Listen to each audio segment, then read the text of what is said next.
السلام علیکم ورحمۃ اللہ تعالی وبرکاتہ۔ ناظرین، آپ سے گزارش ہے کہ مسعود غازی آفیشیل کو سبسکرائب کریں اور بیل آئیکن دبائیں تاکہ ہماری نئی ویڈیوز آپ تک سب سے پہلے پہنچ جائیں۔ بسم اللہ الرحمن الرحیم۔ اللہ کے نام سے شروع جو بہت مہربان اور رحم والا ہے۔ الحمدللہ رب العالمین، الصلاة والسلام علی سید الانبیاء والمرسلین وعلی آلہ واصحابہ اجمعین۔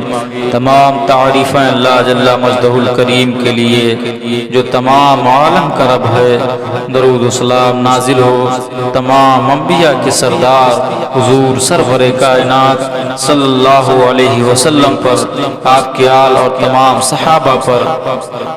آج ہم بات کریں گے ایک ایسی شخصیت کے بارے میں جن کا مرتبہ بہت بلند ہے، جنہیں دنیا میں ہی جنت کی بشارت دے دی گئی تھی، مگر خوف خداوند کا یہ عالم تھا کہ راتوں کو اللہ تعالی کی بارگاہ میں خوب روتے کہ داڑھی مبارک بھیج جاتی۔ ایک بار تو آپ نے کہا، اگر آسمان سے ندا آئے کہ ایک شخص کے سوا تمام لوگ جنت میں جائیں گے تو مجھے ڈر ہے کہیں وہ شخص میں ہی نہ ہوں۔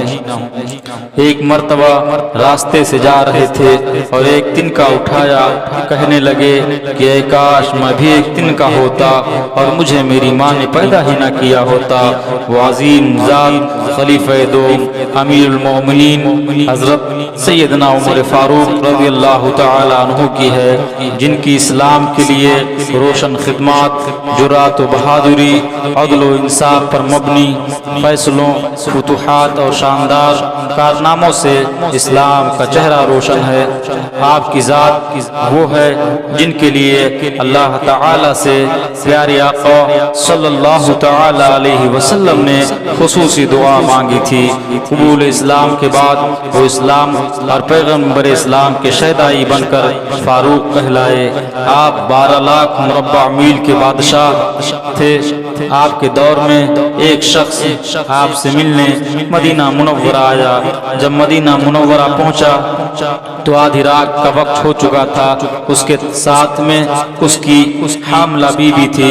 اس نے مدینہ منورہ کے پاس ہی خیمہ لگایا اور صبح ہونے کا انتظار کرنے لگا۔ بیوی کا وقت قریب تھا تو وہ درد سے تڑپنے لگی۔ حضرت عمر فاروق رضی اللہ تعالی عنہ روز کی طرح گشت پر تھے اور آپ کے ساتھ آپ کا ایک غلام تھا۔ جب آپ نے دیکھا شہر سے دور آگ جل رہی ہے اور خیمہ لگا ہوا ہے تو آپ نے غلام کو بھیجا، پتا کرو کون ہے۔ جب غلام نے اس سے پوچھا کہ تم کون ہو تو اس شخص نے ڈانٹ دیا، تو آپ خود گئے اور پوچھا تو کون ہے؟ اس نے پھر بھی نہیں بتایا۔ آپ نے کہا اندر سے کراہنے کی آواز آ رہی ہے، کوئی درد سے چیخ رہا ہے۔ تو شخص نے بتایا کہ میں امیر المومنین حضرت عمر فاروق رضی اللہ تعالی عنہ سے ملنے مدینہ آیا ہوں۔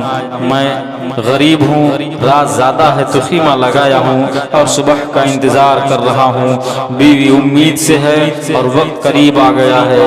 تو حضرت عمر فاروق رضی اللہ تعالی عنہ پلٹے اور کہا ٹھہرو میں آتا ہوں۔ آپ اپنے گھر گئے اور بیوی سے کہا اگر تمہیں بڑا ثواب مل رہا ہو تو لے لو گی؟ بیوی نے عرض کیا کیوں نہیں؟ تو آپ نے فرمایا میرے دوست کی بیوی حاملہ ہے اور وقت قریب آ گیا ہے، چلو اور جو سامان لینا ہے لے لو۔ آپ کی بیوی نے ضرورت کا سامان لیا اور آپ نے لکڑیاں اوپر لاد لی۔ ناظرین ذرا سوچیں، یہ کوئی پردھان ایم پی مکھ منتری یا پردھان منتری نہیں ہے، بلکہ ایک ایسا بادشاہ ہے جس کی حکومت 12 لاکھ مربع میل تک ہے اور وہ خود لکڑیاں لاد کر لا رہا ہے۔ جب آپ لوگ پہنچے تو فوراً کام میں لگ گئے اور وہ دیہاتی آپ پر ایسے حکم چلاتا جیسے آپ کوئی چوکیدار اور غلام ہیں۔ جب اندر بچے کی پیدائش ہوئی تو آپ کی بیوی نے اندر سے آواز لگائی یا امیر المومنین۔ یہ سن کر اس شخص کے تو جیسے پاؤں کے نیچے سے زمین ہی نکل گئی۔ وہ بے اختیار پوچھنے لگا آپ ہی عمر ہیں؟ آپ امیر المومنین ہیں، وہی جس کے نام سے قیصر و کسریٰ کانپتے ہیں، آپ وہی عمر ہیں جس کو رسول اللہ صلی اللہ علیہ وسلم نے دعا مانگ کر اسلام کے لیے مانگا اور جس کے لیے مولا علی کرم اللہ وجہ الکریم نے دعا کی۔ آپ نے کہا ہاں میں وہی عمر ہوں، تو اس نے کہا آپ کی بیوی ایک غریب کے کام کاج میں لگی ہوئی ہے اور آپ لکڑیاں لاد کر لائے۔ سیدنا عمر رضی اللہ تعالی عنہ رو پڑے اور اس دیہاتی کو گلے سے لگایا اور کہا تجھے پتہ نہیں تو کہاں آیا ہے؟ یہ شہر مقدس میرے محبوب کا شہر مقدس ہے، یہاں امیروں کے نہیں غریبوں کے استقبال ہوتے ہیں، غریبوں کو عزتیں ملتی ہیں، مزدوروں اور یتیموں کو بھی سر اٹھا کر چلنے کا موقع دیا جاتا ہے۔ اللہ اللہ قربان جائیے ایسے حاکم و بادشاہ پر۔